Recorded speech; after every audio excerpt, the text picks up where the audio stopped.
What is going on, everybody? Thank you for being here for our Dungeons and Dragons session in support of the Dragon-Fall Foundation. A little intro about the foundation, what we're doing today. Dragon-Fall is in its 6th consecutive year of running a weekend-long tabletop gaming convention.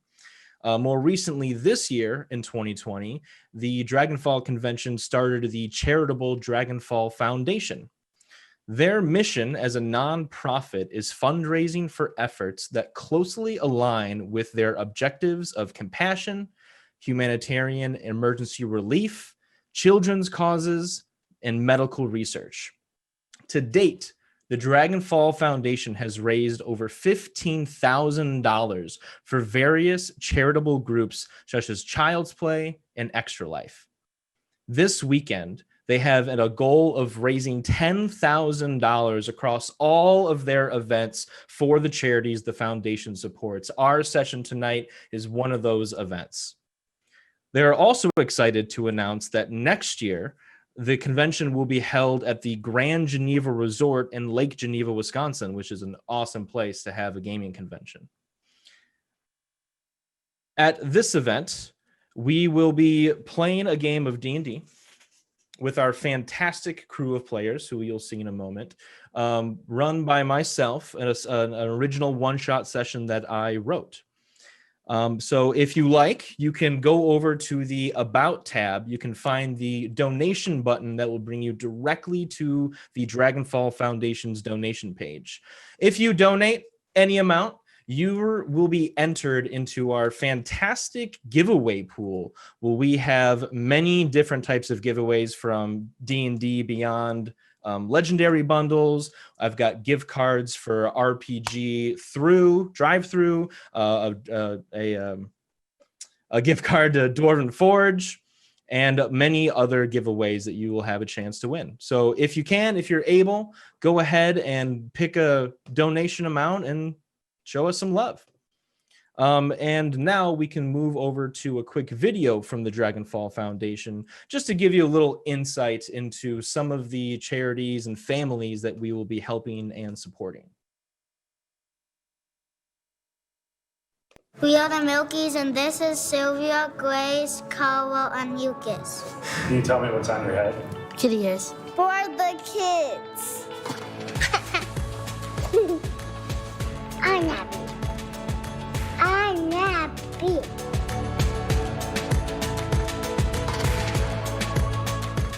She is very happy, very go-lucky girl. She is just wonderful.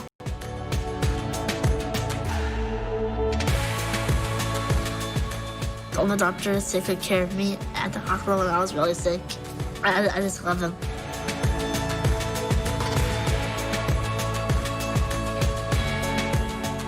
I think he was brave, even though he was little. He didn't know that he was being brave. He didn't know that he was being strong, but he was.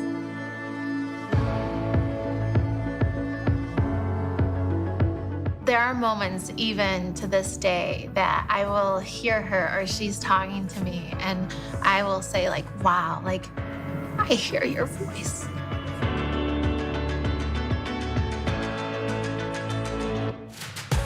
Livy is so strong, so positive, so resilient. She's a fighter. My baby's a fighter. When Miles was 8 weeks old, we found out he was in kidney failure. He got his liver transplant when he was 1.5 and his kidney transplant when he was 2.5. It was myocarditis, a rare virus that attacked her heart, caused her body to go into shock.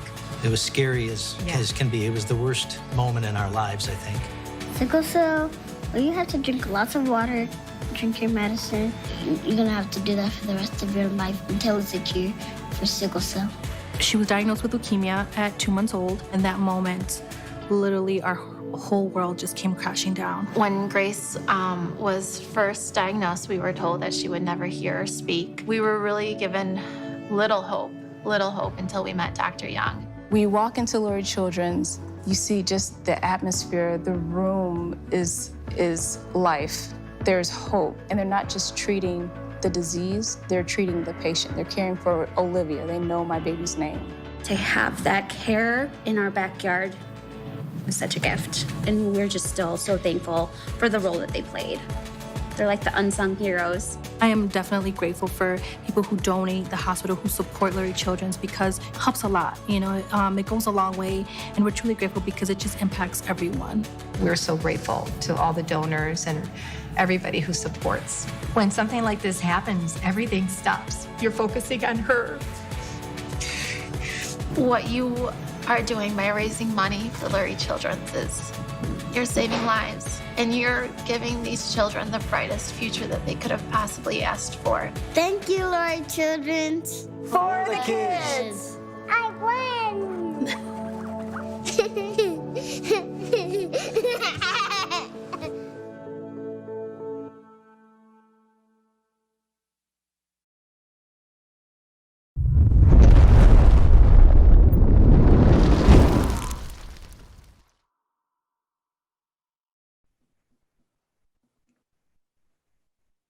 Awesome. So as you can see, everything we raise today in donations really goes a long way to helping the people around us that do truly need it. And without further ado, I think we can jump into our session. Long ago, the ancestors of King and Queen Tourmaline commissioned an expert group of deep gnome miners to excavate the great swamplands in the far eastern territories of Faerun. The gnomes spent months digging under bubbling swamp waters until they found something spectacular. The gnomes unearthed a magnificent magical sapphire the size of a mining cart. As soon as the sapphire surfaced, it unleashed an arcane wave of life and healing. The great swamp was transformed into bountiful farming lands and ideal living conditions. Thus, the kingdom of Geodoria was born, and the magical sapphire was named the Jewel of Geodoria. On the same day every year, down to the minute, the jewel re-releases the same arcane energy, enriching the farmlands, healing the sick, and keeping the encroaching swamp at bay. Every year, King and Queen Tourmaline host a festival to celebrate the jewel and its gift of life. Our players have been invited to join King and Queen Tourmaline in their royal audience chambers with the other members of the court's court to celebrate the Jewel of Geodoria. And as we switch to our battle cam here, you can see that the kingdom's festivities are well underway. The Festival of the Jewel is a weekend-long, full-on party. There are circuses in town, musical events, food and ale, and other forms of entertainment brought in from across Faerun for everyone to enjoy. The entire festival is just a big anticipation for the Jewel of Geodoria to re-release its magical healing arcane energy. As we can see, the jewel itself is suspended, floating inside the King and Queen's private audience chambers, gleaming with magical energy. Everyone inside the court here are the merchants, noblemen and women, personal friends of the King and Queen, which is where we find our players, as they are too are part of this sort of inner circle of the kingdom. Let's get some introductions for each of our players. Adam, do you want to start us off? Sure. Hi, I'm Adam. I'm the VP of Tabletop at Fandom, co-founder of D&D Beyond, and executive producer for the upcoming Cortex platform. And today I am playing Arliss Canebrake, the ringmaster for the Canebrake Carnival of Colorful Curiosities, which is one of the circuses that is in town, and obviously the best that is in town. Excellent. Lily. Hi, my name is Lily Sparks, and I am a tabletop GM and streamer and internet person. And tonight I'm playing BB, who is a bugbear rogue. And she actually is a little bit shy. So when she's at big fancy public events like this, she wears a bear mask to make her, less intimidating and fit in a little bit more. And she's probably just nervously drinking punch or water or wine or like something just in a cup, just going at it. Awesome. Justice, introduce your character. Hi, I am Justice. I am the writer and an event coordinator goblin at Beetle and Grimm's. I am playing Octavius, a ugly Triton paladin who wears a crab armor and is probably slurping on some oysters very loudly in a corner somewhere. For the whole kingdom to hear, right? Absolutely. Kelly, you're up next. Hi, I'm Kelly Knox. I'm a writer at quite a few places on the internet. I write about D&D for Nerdist. I am playing Ka. She is a forest gnome ranger. She's definitely the smallest one of this bunch. And she's a little bit nervous because, of course, she's more used to being out in the woods and not these fancy events. Awesome. And Andrew. My name is Andrew. I am the host of the Roll for Persuasion podcast, of which many of these people have either been guests or will be guests soon. I'm also something, I don't know, I do marketing at Dwarven Forge. I don't really know what my title is, but I tell people about our stuff, some of which you can see here on this awesome map that Joe has set up for us tonight. My character is Alabaster Esquire. He is a satyr of the Feywild, a purveyor of knowledge, truth, and justice in the courtrooms of the realm. He will get you what you need for a price, of course, but believe me, friend, when he tells you that he will get the job done. And he is here today as a special advisor to the king and queen, having brokered many deals. I say very, very many deals in this fair realm. Awesome. An excellent round of introductions. And as you can see, as the Festival of the Gem is underway, all of our party members are huddled around the same table over here, enjoying everything that's happening.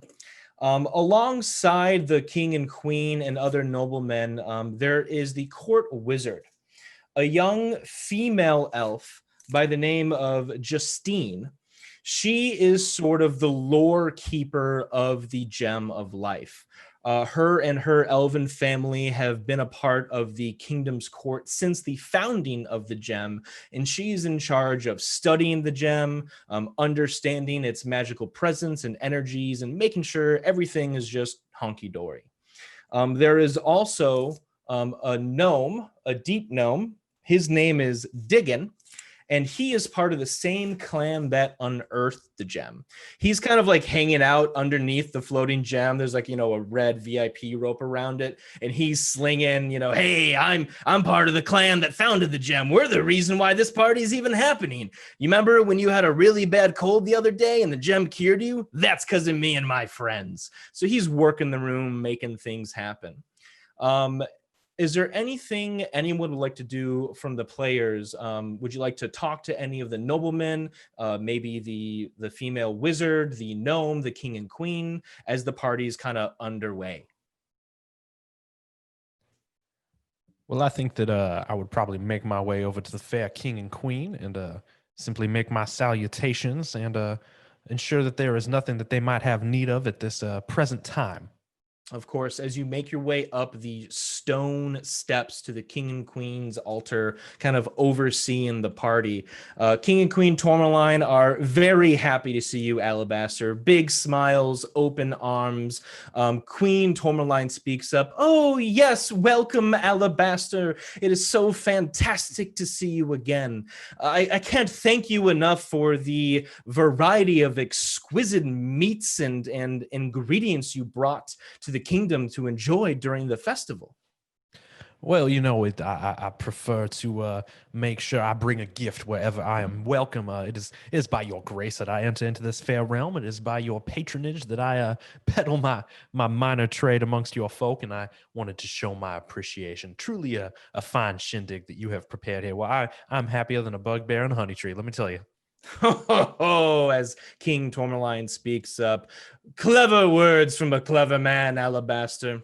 Thank you again for being here. Make sure you get your fill of food and drink. There is but maybe only a few hours left until the gem expels its magical healing energy. Well, ain't no party like a well, there ain't no party like a party. I'm certainly glad to be here. I will tell you that. And I take my leave of you, my queen, my king. Excellent. As he is winding down, Arliss is just simply coming up. Your Majesties, I truly appreciate you having our humble circus in your realm here this evening. I see that the advocate is here. I wasn't aware that we were harboring criminals who needed any defending here at this party tonight. Oh, yes. Well, as the Festival of the Gem is something we celebrate kingdom-wide, we are always looking for new and exciting forms of entertainment. We've heard many good things about your circus, Arlist.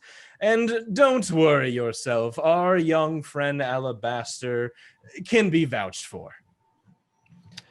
Should you Very ever well. have any issues with your permits or perhaps with your beasts, I did notice one of your entertaining creatures dropping dung on the road on the way into town. And while I am aware that that is a violation of local ordinances, no worry, friend, we'll let it slide this time. But should you ever need a favor, come see Alabaster. I hand very you well. a business card. So as he hands me the card, I'm going to try to completely palm it and make it disappear. Ooh, go ahead and make a quick performance check. Alabaster, why don't you make a perception check? Or sleight of hand, Arliss, whatever's going to be more favorable for you here. Okie doke. That's a 25. Ooh, Alabaster? You said a perception? Yes, sir. Let me do my digital dice here on D&D Beyond. That is a 9. A 9. You are somewhat impressed or baffled by Arliss's quick sleight of hand trick. I do declare that is some of the finest trickery I have seen this side of the veil. Well done, my friend. Well done. And at this point, I'm using Mage Hand, and I pull it out of his ear with the Mage Hand. Oh, you got more than one or two tricks up your sleeve or up my ear, should I say. We will keep an eye on you, friend. An eye indeed. I just continue to walk across and see any of the noble ladies or men and just try to dazzle them similarly. Yeah, on this side of the court over here are a bunch of noble men and women who start to clap as some of them saw the trick that you pulled, and you start going into more of your tricks and magics there. Octavius, BB, what are you two doing right now? I feel like I'm watching Octavius slurp those oysters, and I'm noticing that it's making some people look at us. And so I'm just trying to like shrink down a little bit more and sip my tiny drink in my giant hand and look adequately fancy. I stick out a pinky after a minute. And yeah, you're like 2 sizes too big sitting on the stool that you're on, trying to be, as blend in as possible. Octavius, what do you think about that? I see BB lift her pinky, and as I'm just I stop for a moment and look around, and then slowly the green pinky comes up, and I'm like, now we have manners, right? Yeah, now we're fine court people, like the fancy ladies and men and the king and queen. And I feel just like a noble. Man. Yes. Maybe if we touch pinkies. Ding. Ding. Where's my pinky? There it is. I'd like to look around. Has Alabaster brought any special seasoned meats? Oh, absolutely. I would like to try one of those and muse for a moment at the possible blend of spices. Yeah, go ahead. Make a survival check. Maybe you can identify some of these delicacies. If identifying seasoning is a survival check, I have a huge thing for that in real life, and I love it. It's a 13. Awesome. Yeah, you can definitely tell a lot of these ingredients were cultivated from far away from this kingdom. This kingdom is mostly inland, and you can tell that these ingredients are brought in, from big cities like Baldur's Gate, Neverwinter. So if you've been to those places before, they might be a little familiar to you, but they are certainly top of the line. What a delicious blend of spices, seasoned to perfection. Our friend here, this gnome who is bragging about his exploits, Diggins, was it? Yes, he is standing underneath the gem right now, talking to anybody that even passes by. Bibi, I think that this gnome is very interesting, and I appreciate how their name is just as their purpose. They dig, their name is Dig. It is very simple, easy to remember. I would like to go talk to this mine as well. I'm like a bee and then another bee. But yeah, you should go talk to them. Tell them I said hello. I'll never even realized that. Thank you so much. Yeah, you're welcome. Octavius, as you slurp that last oyster, a bit of that moisture dribbles down your face there. You make your way over Pass to him a Dickon. napkin. I'm saving this part for later. Oh, yeah. Ka, what are you doing right now as the group is kind of milling about the room? Ka made her way over to the table of food, and she's picking out the things that looks like they might last a while and putting them in, some of her pockets and pouches. And in one pouch, a little bitty claw comes up, little clawed hand, and takes the berry, and you can kind of see the pouches move a little bit more. So she's rifling through all the food. She's sneaking in a little bit herself, and she looks over and sees the fellow gnome and gives a little nod in solidarity and heads over there with Octavius. Awesome. Yeah, you follow in tow. Octavius and Ka, you can both hear Diggin welcome you from, halfway across the room here as he sees you approaching. He says, "Ah, yes. Have you come to learn more about the jewel of life?" Yes. Fantastic. My deep gnome clan unearthed this jewel thousands of years ago. Where you're standing right now used to be a horrific swamp filled with creatures, dark magics, and vile things. If it wasn't for my clan and this jewel floating above us, and as you guys are standing there, you're looking up, the jewel is floating a good 20 feet above you. Kind of like magical arcane ribbons are dripping down, like little pieces of like confetti or flowers, like ball of light, kind of land on you. And you feel that warmth, that embrace. Diggin's crude voice kind of like cuts into that feeling. Yeah, none of this would be around unless we had it. This gem, I think, is one of several gems that have been buried throughout Faerun. This gem is the first one that's been unearthed, and it's my goal to find the others. But let me tell you something. If something bad were to happen to this gem right here, it would be detrimental to the kingdom. I would imagine all of its magics would reverse, and the swamp could come back, and the evils could pour back in. I'm just glad that the gem is safe and sound, and absolutely nothing bad will happen to it. Yeah, that's a good feeling, don't you think? Every great tragedy that has ever befallen the world has started with a speech similar to that one, my friend. We should really be on our toes. Awesome. Ka sighs, and she says, "You say that every year when we have this party now. How many has it been now?"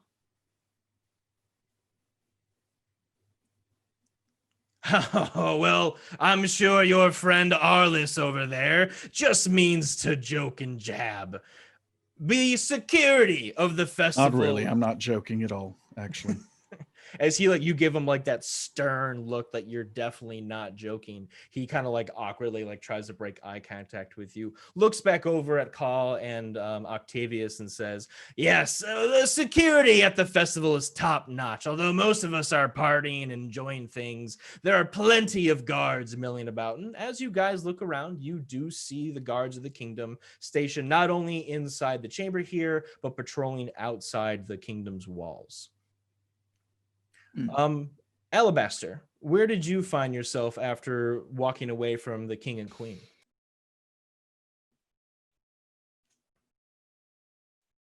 I think you're muted, bud. That was a magnificent speech, and you guys are never going to know what I said. Well, my friend, as you know, events such as this are intended for networking, for building one's, web of contacts. So I've been making my way around, charming the ladies, charming the men, charming the ladies and the men, passing out my card, dispensing my advice where needed, and believe me, it is needed. And I do, of course, the gem does catch my eye. This is my first festival here in this here town, and while I have been in the favor of the king and queen for many months, I'm excited to see what will come from the gem. So I make my way over towards it to see if I can't catch a gander of what people are saying about this magnificent specimen. Awesome. Yeah, and as you kind of make your way over there, you're followed by the mage of the court. She approaches you from behind, and you can kind of like feel her try to get your attention. She seems a bit timid. She speaks up. She goes, did you say your name was Alabaster? Field mouse there, my dear. What was that again? Your name, Alabaster. You know the king and queen? Oh, why? Indeed, I do. And I take a deep bow, and I have a polished cane in my hand, kind of some like dark blackish wood. And I sweep it behind me. I've got kind of pinkish horns and a light bluish hair, and I'm wearing a very over the top pink, almost a tuxedo with a large bow tie. And I kind of straighten my tie and say, "Of course I am, my dear. What can I do for you?" Well, I was just curious. Not many people here at the party are interested in one of the great stories about the jewel. I thought you might be one who might be interested. Well, I will take the time for anyone, anywhere, and I'm a fan of a story, being a bit of a storyteller myself, if I don't mind saying so. So please, share away. I'm all ears, and my ears kind of wiggle. Oh, wonderful. Yes, you see, my family, we have been studying the gem for a very long time.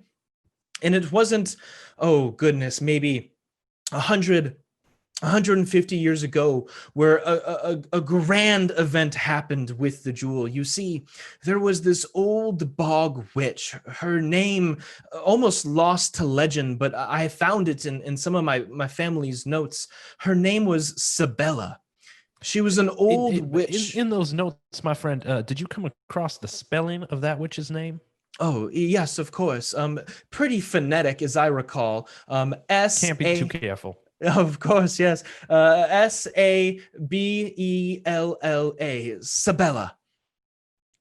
Continue, please. Pardon my interruption. From my understanding, Sabella the Bog Witch lived in the swamps far before the gem was dug up and the land was terraformed.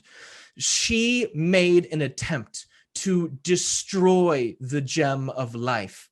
And if it wasn't for our most righteous knight, his name was Lorthin, doing great... That's the one I should have asked for spelling for, but please continue. I will not interrupt you again. Oh, no problem, no problem. Yes, the knight Lorthin challenged Sabella in the swamp, battled with her on the Great Bridge. Lorthin wielded a holy sword that he used to strike a killing blow at Sabella. Unfortunately, Sabella managed to freeze Lorthin in some sort of crystalline magic. You see, her specialty was using earthen magic of jewels and gems and geodes and crystals to freeze her enemies in place. Knight Leothin still remains frozen on that bridge, his holy sword in his hands. He gave his life that day to not only save the kingdom, but to save the jewel that keeps the kingdom alive. Remember, Knight Leorthin, as you enjoy the festival this week. Oh, well, my dear, that was a fabulous tale. I'm sure it is a wild hit amongst the children and the younglings, while you have a brave knight and an evil witch and a battle of good versus evil, and I'm sure it plays quite well, and I will remember that kind of fairy tale next time I see some youngins around who need some entertaining. Thank you for that. Of course, and thank you for being here. Alabaster, as you peel off, the rest of you kind of like rejoin up at the table where you started, meeting up with each other once again, maybe grabbing another round of food or drink. You hear King and the Queen behind you kind of take command of the audience chamber. They start to address everyone in sort of kind of being redundant, saying some of the same things. They say, welcome to the kingdom's party of the jewel of life. Without it, our kingdom would surely fall back to the swamp lands it used to be. Our sick wouldn't be healed. And as they're kind of like going on and on, talking about the gem, everybody make a perception check.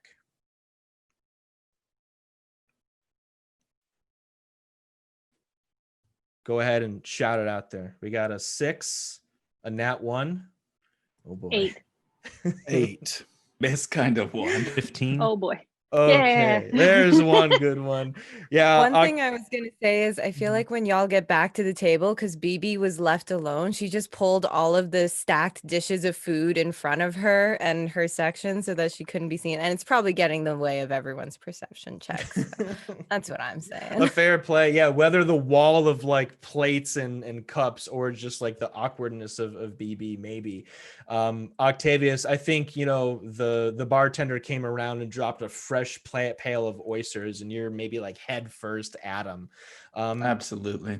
Alabaster, you notice something a little curious, actually. As the king and queen are addressing the chambers, you can see the guards of the audience chamber are shifting from their positions, moving closer to the door, which is on the opposite end of you guys, just over here. The kind of first 2 guards closest to the door like go through it, and then all the other guards kind of shift back in their positions, like something's going on outside. I've spent some time in court. Are these the guards who would normally be around? Do I recognize them, or does it seem as if we have some interlopers amongst us? No, you definitely recognize them as the king and queen's like personal guard, always with them no matter where they are in the kingdom. This is definitely alarming to you that they're moving this way. And I lean over to Octavius.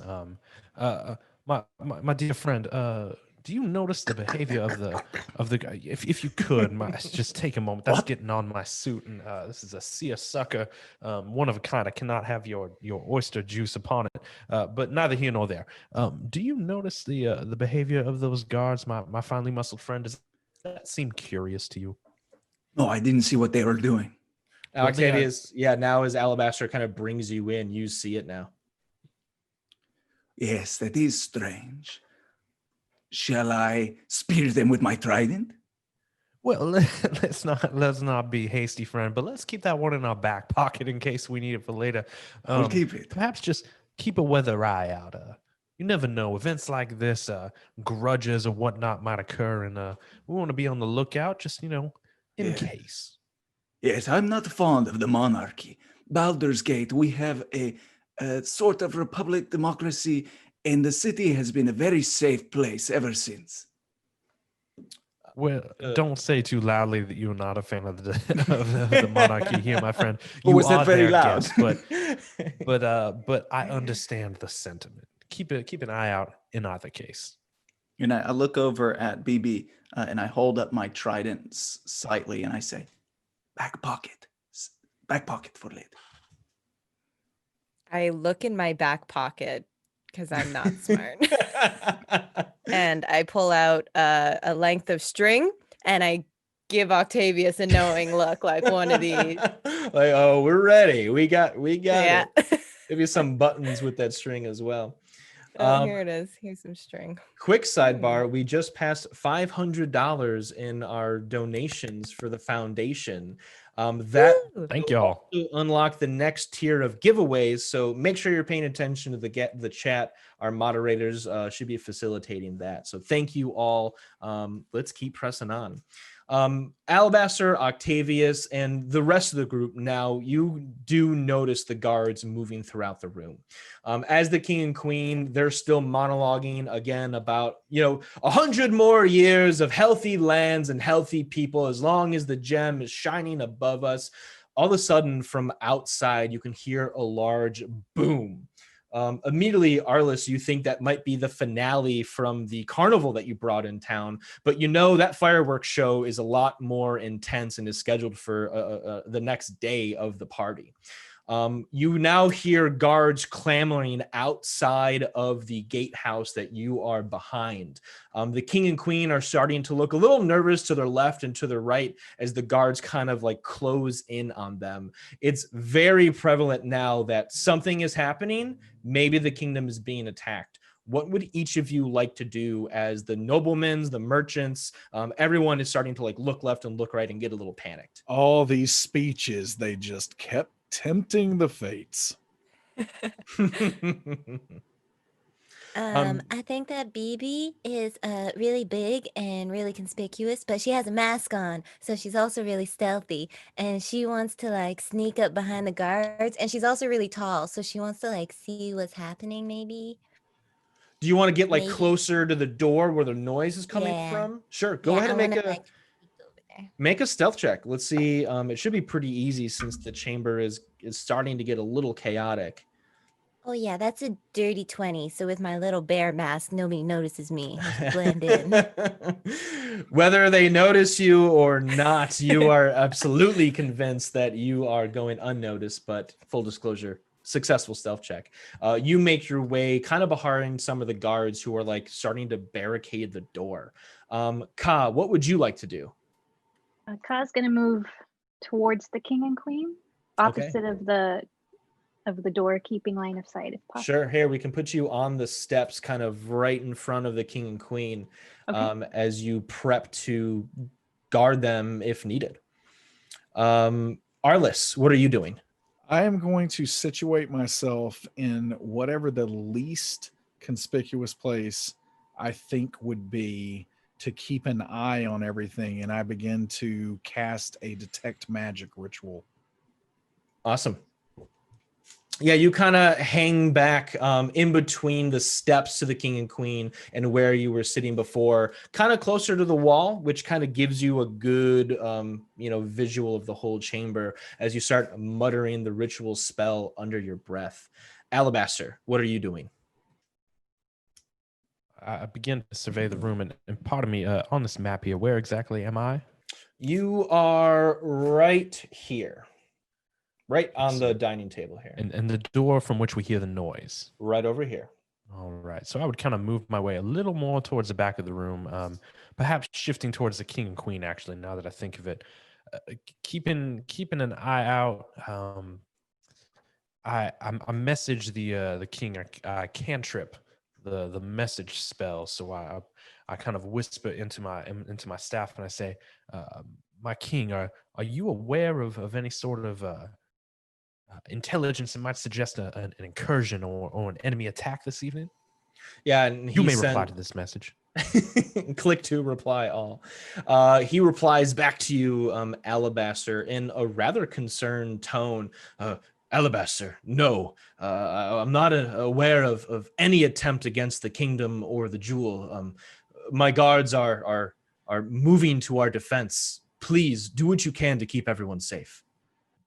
And I casting, I say, of course, my lord. And should there be any sort of falls or trips or injuries that are incurred during this terrible situation that I'm sure is going to happen, just please remember I will gladly represent any and all interests of the kingdom. Should you need that, I am your satyr. I have your back, my liege, and of course I will help. Thank you.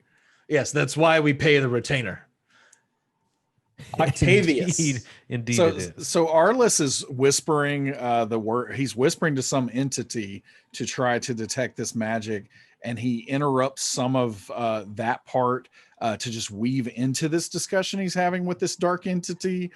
Something about why, when they try to talk incognito, do they always talk into their sleeve or their little stick? Why do they hold their ear when they're listening? And he just amateurs, and he continues the ritual. Arliss literally breaking his ritual spell just to throw a diss at Alabaster. Cunning words or not, Alabaster, you definitely hear that as Arliss throws that your way. A little shade there. Octavius, what are you doing right now? You slam down a few empty shells on the table as things are happening. So this feels pretty urgent. Yes. Definitely. Okay. I would like to flip one of the tables, like in a action movie where they get down behind it. But before I do, I take my big left hand, and I reach into the oyster bucket and take like a handful for later, and just put it somewhere in the armor. Sure. Let me go ahead. You recover 3 oysters you can add to your inventory. Yes, 3 oysters. Awesome. I will keep those in mind. So I flip it, and then I get down behind it and have my trident ready to throw when something comes through the door. Awesome. Yeah, you flip the like heavy stone table, which is pebbles compared to your strength. Kind of, align it there in a good defensive position as you're ready, trident at hand. This is actually really important. Did Arliss, because I was trying to get that view, did Arliss see the pocket oysters? Make a perception check. Let's see what you got. That is going to be 16. Oyster location is important in any game of Dungeons and Dragons. Yeah. Yes, Arliss, you do spot Octavius grab 3 oysters, throw them into his satchel as he gets into position. Okay, excellent. Thanks. At this time, you now see the guards in the chamber. 2 of them are at the king and queen. The others are at the front door. You hear loud, thunderous footprints. As you look at the half-empty glasses of ale along the tables, you see that liquid vibrating as a massive creature must be approaching those doors. The guards are barricading. The noblemen are like at their tables trying to get behind one another. And in a brief moment of silence and suspense, there is a loud boom as the doors to the audience chamber bust open. A large, pale-colored, one-eyed behemoth creature with bulking muscles standing on 2 legs, a massive wooden club with sharpened bones in his hands, walks into the audience chamber. This Cyclops has a commanding presence as everyone looks up at him, making eye contact with his singular eye. All of a sudden, that moment is broken as a flood of small, red-scaled, short-tailed, horned creatures run out from behind the Cyclops, flooding the room, attacking and getting in front of every nobleman they can find. These kobolds quickly swarm the chamber. Everybody, roll initiative. Bum, bum, bum, bum, bum, bum, bum, bum, bum. Cue it up. Did anybody get a 20 or above? 20. 24. All right. More than meets the Cyclops eye when it comes to BB. I am alert. Anyone else in that range, 20 or above? 20 for me, my friend. Excellent. Thank you. 15 to 19. Okay. 10 to 14. 14. 14 from Arliss. 5 to 9. Oh, I got the sorry. 13. Oh, I was sorry. waiting for you because you had your I hand was up. waiting for you. You're very polite. So polite. It's a fancy party, It is. Yeah, it's the pinky. Ka, how did you do? 11. 11. Gotcha. She pulls the arrow with the pinky. As initiative starts, Arliss, your detect magic does fire. So you now, when it comes to your turn, you'll have that vision of the spell. But we'll start the combat with BB. Stealth in the corner, kobolds 10 feet away from your location. They're engaging the noble men and women that are in between you and them. Alabaster, you're on deck. BB, what would you like to do? So I think that I'm pretty close also to the Cyclops, right? But there's a kobold in front of me. Absolutely. Yeah, there's a kobold directly in front of you, and then the Cyclops right behind him. Okay, so I would like to get to the Cyclops because I don't think it's noticed me yet, and I'm a bit of an assassin. So if Nice. I get the drop on it, then it'll be bad news for that big lug over there. So can I like I don't know climb the wall over the kobold or something? Yeah. Go An ahead. Assassin's Creed drop onto that Cyclops. Make an athletics or acrobatics check, whatever's going to be more favorable here, as you use your My skills to get the jump on the acrobatics. Cyclops. I have a +9 acrobatics, and I rolled a 13, so that's 22. The most acrobatic bugbear in all of the kingdom. You run up the wall as you described Assassin's Creed style, take out your weapons and jump down onto the back of the Cyclops. Make your attack Perfect. roll and roll with advantage since he didn't notice Okay. you approach. Cool. I also get would you say that it's surprised? Oh, absolutely. I think the entire kingdom is surprised by this attack. Let's be honest. Amazing. Okay, dang. So that is a 12 only on the die, but I have a +6, so 18 to hit. 18 hits as your weapons dig into the back of the Cyclops. Go ahead and roll damage. Awesome. I also rolled for my offhand dagger, if that's all right, and I got a 15 for that one. The 15 hits. Amazing. So then I get an extra 5d6 on that first attack because I got my surprise attack on that hot thing. sneak attack damage. So 1, 2, 3, 4, 5 plus sneak attack. So just my sneaky damage is 7, 9, 13, 17 plus a d4 is 19 plus my other d4, which is going to be 3, so 22 damage. Quick and I'm maths I rip at off its my mask as I drop down, and I'm like, surprise, bitch. We don't swear on this one, but I forgot to ask. Oh yeah, no, go for it. Great. And everyone is mask is surprised, gone. bitch, as the mask comes off and the daggers come out. The Cyclops roars in pain. Saliva sprays the kingdom's, court in front of him as he rears back. You drop down behind him, BB. Is there anything you'd like to do right now? I smile sweetly and say, you shouldn't crash a party you're not invited to. Excellent. Alabaster, their turn will now be yours. The kobolds are on deck. So I survey the room, and I apologize because I asked it once before, but if you could point out where I am again on this map. Yes, you are right over here on the Okay, stairs. exactly where I thought. I appreciate it. I look over at that large Cyclops and I say, my friend, you seem to have a severe lack of depth perception. I know a fine optometrist I might refer you to, but you appear quite crippled, if you don't mind me saying so. Perhaps you could find a thing that might help you. Regardless, I would just like to let you know that as of right now, you have to subtract a D8 from your next saving throw. As the Cyclops looks puzzled at the mechanics that you spill out at him, he then nods to you and says, like, rules are rules. So you subtract a 6 from your next saving throw using the unsettling words of my bard. I then make my way somewhat closer, some would say within 30 feet of roughly everyone that seems offensive in that area. Okay. So perhaps more towards the middle of the room near the, I'm pointing like you can see. Of course. Yeah, towards the middle. Not necessarily within striking distance of anyone, but 30 feet. Yeah, kind of just right behind the gem, like in between the gem. Yeah, I want to make sure I get as many of them as possible, especially that Cyclops there. And as I'm walking over, I'm kind of sauntering and I pull a harmonica out of my pocket and I begin playing a fine tune on it.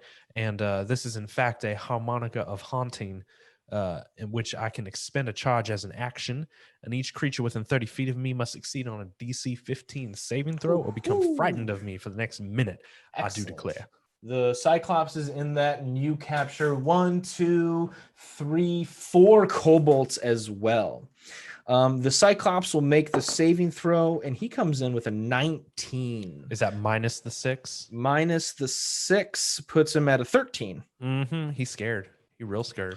Yeah, as he like, kind of fights through the fear initially, all of a sudden that like hateful cloud of words like bears down on his shoulders as he starts to back away, which is important, Alabaster, because you notice that he was reaching for the gem of life. His massive hand almost touched it as he's now cowering backwards.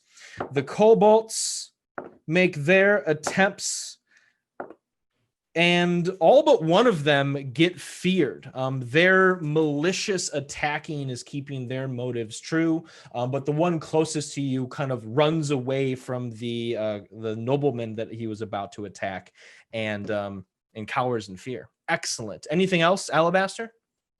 If there is no one within strike, I will now use my whatever movement I have left to move away again. Excellent. Yeah, you can double back to where you started the turn, getting your vantage point up on the stairs.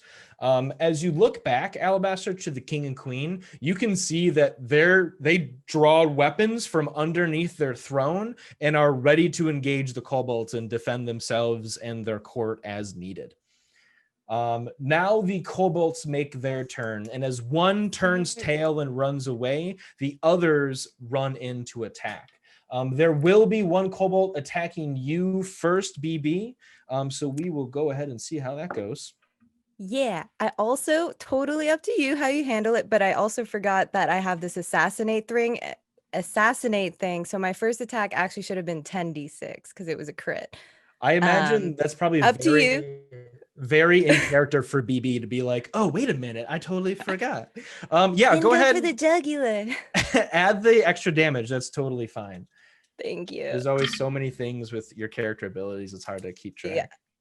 That will then be another 16 damage. Another I was like, I 16 knew I was supposed to do like a lot of damage. I forgot why, but well, we yeah. got there. I'm glad you remembered. And Thank you. as you jump down from the back of the Cyclops, one kobold will attack you as he takes his crude short sword, makes his attack. You parry the weapon to the side as you evade the attack. The rest He of the didn't even have kobolds. his pinky out. No, how do you show up to a party Rude. and not be fancy? The rest of the kobolds make their attacks against the noble men and women, and unfortunately, you hear cries of pain and blood be drawn as the kobolds kill 3 of the noble men and women, their bodies dropping down to the ground in a limp heap. Arliss, it'll be point of objection, Your Honor. Point of order. Were any of those feared? Because they did in fact have disadvantage on those attacks. Just want to make sure. You are a judge of great tenure, I'm sure, but it is a point of law that I would like to bring up. Oh, of course. The one kobold that you did fear is hiding in the corner, and he abstained from any attacks this round. Respectable. I acknowledge that, and I retract my objection. I appreciate the reminder. Arliss, it'll be your turn, then Octavius. So with the detect magic that went off, was there anything that stood out to me just immediately as I start my turn here? Of course. Arliss, it actually kind of takes you a moment to focus that detect magic because the magical energy coming from the gem is almost blinding to you as that spell comes forward. As you adjust your sight, you don't see much magic other than, the magical weapons sprinkled here and there between your allies and the guards, but you do notice a small magical bulb beating, a kind of icy blue light from the interior pocket of the Cyclops. Interesting. Okay, so then what I will do is I will stay where I am because I feel very protected right there, not being anywhere near any of these creatures. And I'm simply going to raise my rod and whisper again under my breath to an unseen friend. And it's at this point in time that you actually see a mongoose crawl out of my jacket and perch itself on my shoulder. And my familiar, I'm going to send my familiar just kind of off to flank around closer to the Cyclops, but Fang Carver, which is the mongoose's name, is not going to go to the Cyclops yet, but just leaving me at the moment. And then I'm going to, with that whispered spell, cast hold person on the Cyclops. Awesome. To make a wisdom save of 15. Wisdom, not the Cyclops's strong suit. He rolls a 16, but his -2 will put him at a 14. He will fail the saving throw. Excellent. So you want to give me a little flavor? What's your hold person look like? Yeah, so as the spell goes off, you see this creeping kind of purplish magical energy emerge from the rod, and it looks like chains. And so as the chains come out, they go around the Cyclops and just start wrapping the Cyclops. And then you see these just kind of translucent purpley chains holding the Cyclops in place. Awesome. That is really cool. And the Cyclops is incapacitated, which means it can't take actions or reactions. And then it is paralyzed, which means that it can't move or speak. And it automatically fails strength and dexterity saving throws. Attack rolls against it have advantage. And any creature who attacks it within 5 feet, it is an automatic critical hit. Fantastic. Yeah, that will definitely slow down the Cyclops and his motives here. Another quick sidebar. We are almost at $1,000 in donations. Once we hit that 1K mark, we will unlock the next tier of giveaways. So hopefully people will walk away with some sweet loot. Thank you again for those awesome donations. As we turn back to the battle board, Arliss, did you want to move it all? You said you were happy with where you are? I'm happy where I am, but I did break concentration on detect magic. Now concentrating on hold person. Awesome. I think you got the information you needed anyway. Octavius, it'll be your turn. Ka, you're on deck. So that kobold in front of me that's on the other table, I would like to take my trident off and just throw it at that one first. I'll be honest, since you told me you were playing this character, I've been waiting for the first trident throw. Yes. You gotta throw the trident. You gotta throw the trident. Adam, can you tell somebody over at Wizards to make the trident a better weapon? Because that is such a egregiously under.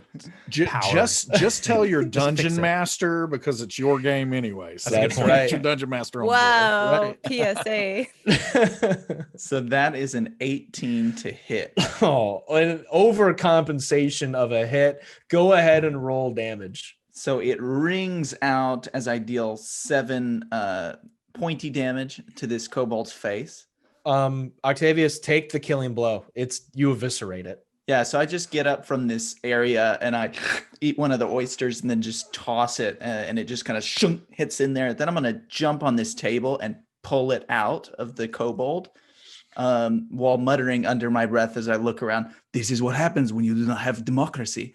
And then I would like to throw it at the now paralyzed ogre. Awesome. Yeah, you jump on the table, tell the kobold the final words he will hear in his life, and then you make your second attack. All right. So I have advantage, right?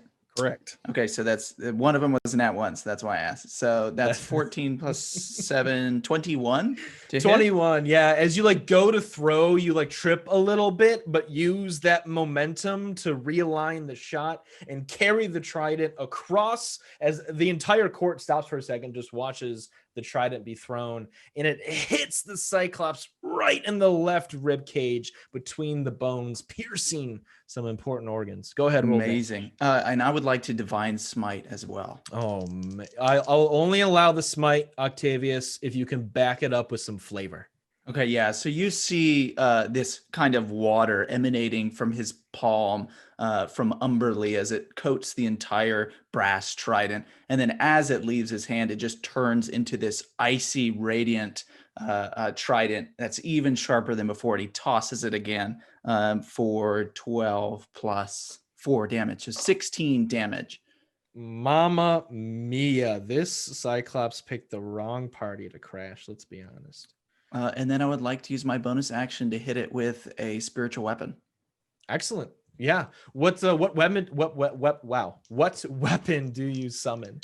So he's in the flaming fist. So it's just going to be a big, tight punching fist. Nice. It's as close as I can get to a rocket fist in D&D. Yeah. No, I'm into that. There it is. The rocket fist. So that's an 18. An 18 hits. Awesome.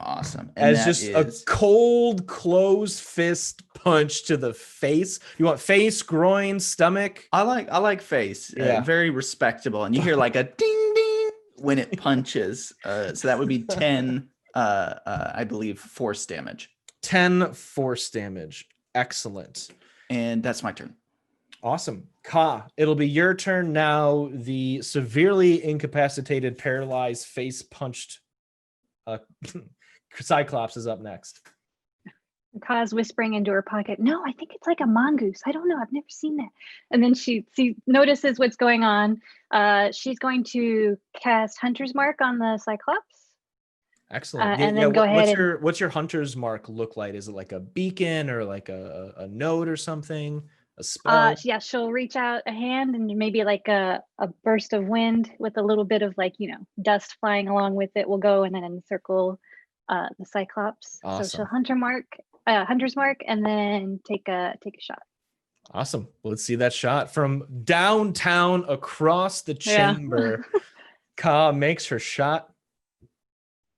18 to hit. 18 hits. I think we've all rolled 18 to hit. 5 points of damage, and then she'll take a second one because she gets 2 attacks. Awesome. Advantage on those two. 26 to hit on the second one. 26 is another confirmed hit, definitely. And 7 points of damage. 7 more points of damage. As 2 arrows sing across the open chamber, one sticks in the Cyclops' collarbone, the other right in his neck, the tip of the arrow popping out the other side. He roars once again in pain. Ka, is there anything you'd like to do on your turn? Anything else? She's going to stay put. Awesome. The Cyclops, Arliss, does he make a saving throw on his turn to try to break free? At the end of his turn. At the end of his turn. Awesome. Arliss, you probably noticed before anyone else, as your detect magic is thinning out, that soft, icy blue energy from the Cyclops' pocket is now starting to spill out from his pocket, taking the form of a icy blue mist that is covering the entire courtyard, rapidly filling up the chamber, obscuring all of your vision and making you concerned and confused. I'm going to need everybody to make a Constitution saving throw. And I'm sorry, was that a magic effect? That is a magical effect. Excellent. I mean, it's fine. I mean, no, it's not a magical effect. I got an 11. An 11? Okay. 8 for Got a dirty 20. Okay. 18. Again. 15. 15. Unfortunately, all of you fail the saving throw. As the icy blue mist starts to coat your bodies, you feel your movements and your functions slow down as the moisture from the mist starts to harden and form crystallized formations all over your body, freezing you in place like you were just blasted with an icicle frozen blast. You kind of whisper, "Oil can," as you cannot move any part of your body. You can still see, you can still barely breathe, and you still have your thoughts, but now everybody in the chamber, including the Cyclops, Kobolds, King and Queen, are frozen in these crystalline formations. As the mist dances throughout the room once more, it kind of manifests in the center of the room right about here. The mist takes on the silhouette of a humanoid, then kind of flushes out the body of this humanoid, a very thin female creature with bleaching green skin, a wicked black scaled tail and black horns protruding from her forehead are backed up by her magical glowing staff and powerful magic in her hand. She stands in the chamber as she looks at everybody frozen solid. All you hear is a deep cackle. You all think you can party so freely as you dance on the grounds that you have stolen from me. Yes, that's right. As she looks up at King and Queen Tourmaline, it is me. I have returned from the swamps. The powerful sorceress Sabella is back to not only claim her lands and the lives of the kingdom, but to take your precious jewel for myself. As she kind of floats over underneath the jewel, she takes her staff in one hand, reaches up, all of you powerless, frozen inside these crystal formations. As she touches her staff to the jewel, and in a mere moment, you feel this wave of dread over your bodies as the magical healing and fantastic properties of the gem are gone. She looks back over at you all and she says, enjoy your final moments of life, for your bodies will be the foundation and roots of my new swamplands. You will do well to never combat against Sabella again. And as she cracks her staff one more, the Cyclops breaks free of his crystalline formations. She turns back into her mist form and goes back into the pocket of the Cyclops. The Cyclops turns around, unnotches those arrows that Ka shot, and leaves the chamber. On a bright note, we just broke $1,000 in donations, so that's awesome. Next tier of giveaways are unlocked. Keep your eyes on the chat for your chance to win. And we come back to the table where there is nothing but silence.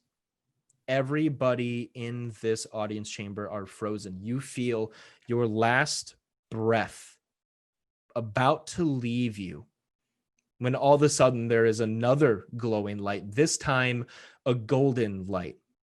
As somebody shatters from their crystalline formation, falling down the stairs, you see the court wizard. She quickly runs over to each of you, uses her last bit of energy and magic to break your crystalline formations, setting each of you free. You all kind of look like, Neo from the Matrix coming out of like the bath tube thing, as you're just like wet and drenched as these crystalline formations, fall off your body. As each one of you are free, she hits the ground in a large thud, barely able to keep it together. What do you do? It is time to lay on hands. She is on the ground right here. Okay, cool. I'll say, are you all right? I'm not smart. Yeah, Arliss actually ignores her at his feet right there and Sure. is like just looking around for Diggums and just cuts his eyes at him and just smirks and shakes his head. That's what monologuing will get you. BB, as you lean over 90 degrees, just like hovering over the witch, or sorry, the mage, you ask her if she's okay, and she looks up at you and she goes, you must stop Sabella. You must find her. You, BB, you and your friends. All of us. That's good. I used the last bit of my magic to break you free of the curse of Sabella. You are the only ones living in the kingdom right now. Well, you could like rest for an hour or like 8 hours or something and come with us, right? Technically, I have trance, so I need like less time than that. But exactly. So. In terms of the narrative, I'm gonna act this one out. Sorry. But as I was saying, you must find Sabella's temple deep in the swamp. I am sure she brought the jewel there. But Deep in the swamp. Before you find her, you must find the knight Lorthin. His frozen body still holds the holy avenger that was used to strike down Sabella when she first attacked the kingdom. Find him on the Great Swamp Bridge, recover the sword, make your way to Sabella's temple, climb her steps, and defeat her. Bring the gem back to the kingdom before it unleashes its wave of healing energy, so you may save everyone from certain death. BB, will you do this? Will you rally your friends? Oh, yeah. All those things you just said. I feel like BB is like crouching on the ground over Justine and looks over at maybe Ka is standing there. And I imagine we're now the same height as someone. I was like, did you get that? I think I'll just there keep was nodding, like, keep yeah. We'll do that for you, Justine. We're gonna go and find the knight named Leo, and we're gonna get his holy lance, and we're gonna go into the swamps and kill Sabrina. I got you. I'll pass her on the back a little bit. As she looks at you, BB, you got it half right, hopefully enough right. She kind of just like says, thank you. I hope I made the right choice by freeing you, and just kind of passes out from exhaustion. Oh no.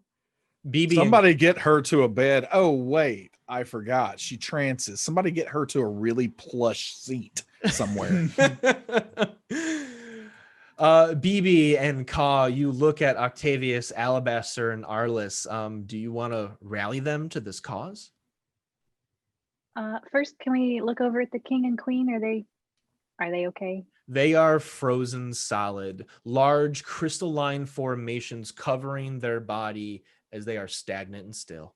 You five are the only alive, not frozen people in the entire kingdom. So wait, are they also dead? Unfreeze the circus one. Hi, nice to meet you. I don't know if we met. Yes, hello, and you are BB, I believe I heard earlier. Yeah, B. It's spelled B and then B, but that's not how my name is spelled. But yes. I see. I appreciate all of the intricate detail associated with that. I am Arliss Canebrake, and did you catch any of what she was muttering on about? I was too busy being far too angry at our little gnome for bringing this about with his monologuing. Oh, yes. She said that we have to go and find the knight, Leo. I'm like looking to Ka at all of this for like confirmation. I'm like, we find the knight, Leo on the swamp bridge, and then we go get the holy lance. Do you have something in your throat? Do you need a drink? You got to drink it with your pinky out, but I guess the party's over. What happens when you eat fried chicken. Am I interrupting? I do apologize. I do believe the young lady. That's exactly what you were doing. Yes. Well, neither here nor there. I do, no offense all, but I do believe the young lady was quite faint with distress.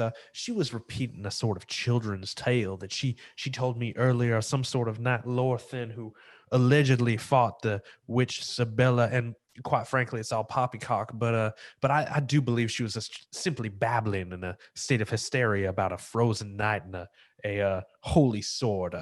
We can surely dismiss her reign. So, Sir Alabaster, I believe that poppycock just emerged from a cyclops pocket in mist form, solidified right in front of us, froze all of us with magic that even I could not overcome, and took the completely giant ass gem right out of the courtyard, and then turned back into a mist and flew into a cyclops pocket after monologuing a little bit. There's a lot of that going on here tonight.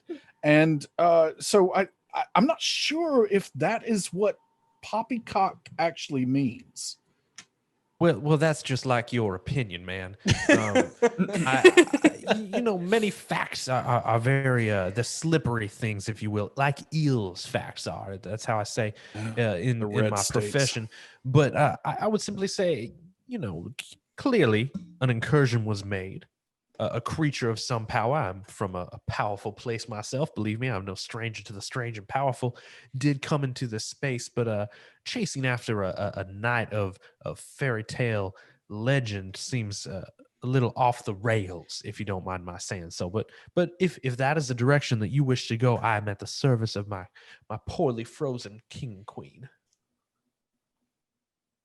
Excellent. What would you suggest? You seem to know things. Do you think we should just leave them all frozen? Would that make us less liable for this disastrous party? I don't want to be held accountable for I negligence. mean, can we just light a fire at their feet for like a little while? Oh, yeah. Or...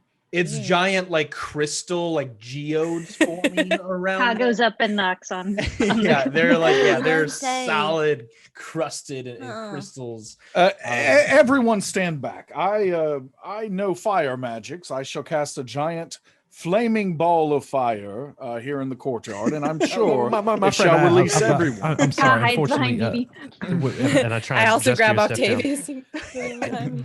You know what? Now that you mentioned it, I do believe that going after that fairy tale knight does, in fact, seem like the better or lesser of two evils in this moment. Let's leave the fire as a means of last resort. Why don't we? Poppycock, indeed. Octavius, do you also rally behind this cause? I'm like 10 feet away, heaving at this geode-ridden oyster bucket, saying, I'm just trying to get one out. Yes, let's go get the sword. I'm already rallied. Frankly, I'm ready to do this. I just want to know if maybe we can take out some of these kobolds now before we unthaw them. Maybe just give each one of them a good you can stab. You can walk up and like smash them to like little crystalline pieces. Their bodies, like, frozen husks, break apart with a strong hit. Alabaster, as like the group is going around, double tapping these kobolds, you slip back up to the throne, being close to the king and queen, advising them, and being on retainer. A few of their secrets. You walk up to the large, throne seat, kind of like press in, like knock casually one of the panels back, and there's a small like foot locker secretly hidden underneath the throne. You pop it open, and inside you see 7 potions of greater healing and 2 potions of lesser restoration, reserves the king always keeps on hands just in case such quests come up. I find this discovery quite convenient indeed, and I pocket these potions and I head back. You said that was 7 of lesser? 7 greater healing potions Greater, and indeed, 2 I do declare. lesser restoration potions. Not foreshadowing at all. Sure. And downright I'm gonna go change ominous. my spells very quickly. with the cobalt smashed, the loot found, the group rallied, you all make your way out of the audience chamber into the Great Swamps, to where the Great Swamp Bridge is, the final resting or frozen place of the Knight Lorathan. It's a chilling walk outside the kingdom. Sabella was not joking. She froze every single person in place with her special crystalline magic. Arliss, you're almost like captivated as you see some of your circus performers like frozen mid-somersault, in the air during a performance. Vendors passing food to patrons covered in crystals. As you make your way out of the kingdom, nobody was spared of her magic.